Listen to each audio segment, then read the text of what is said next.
இந்திய மல்யுத்த கூட்டமைப்பின் முன்னாள் தலைவர் பிரிஜ் பூஷன் சரண் சிங் மீதான போக்சோ வழக்கை டெல்லி பாட்டியாலா நீதிமன்றம் முடித்து வைத்தது.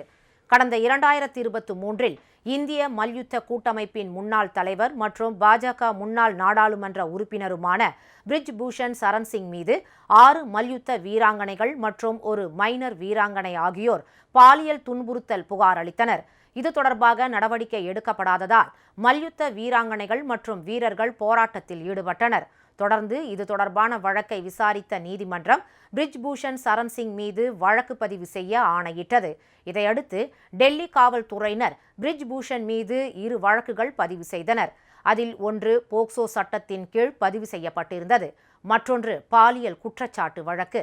இந்நிலையில் வழக்கில் திடீர் திருப்பமாக புகார் அளித்த பெண்ணின் தந்தை தனது மகள் பொய் புகார் அளித்துவிட்டதாக வாக்குமூலம் அளித்தார். டெல்லி காவல்துறையினர் இந்த அறிக்கையை நீதிமன்றத்தில் அளித்த நிலையில் பாட்டியாலா ஹவுஸ் நீதிமன்றத்தின் சிறப்பு போக்சோ நீதிபதி கோமதி மனோன்சா முன் வழக்கு விசாரணைக்கு வந்தது. இதில் விசாரணையில் உறுதியான ஆதாரங்கள் இல்லை என்று குறிப்பிட்டு பிரிஜ் பூஷனை வழக்கிலிருந்து விடுவிக்க காவல்துறையினரால் அளிக்கப்பட்ட 500 பக்க அறிக்கை மதிப்பாய்வு செய்யப்பட்டு நீதிபதி கோமதி மனோச்சாவால் ஏற்றுக்கொள்ளப்பட்டது. அதைத் தொடர்ந்து பிரிஜ் பூஷன் மீதான போக்சோ வழக்கை ரத்து செய்ய டெல்லி காவல்துறைக்கும் பரிந்துரைக்கப்பட்டது. அத்துடன் போக்சோ வழக்கும் முடித்து வைக்கப்பட்டது.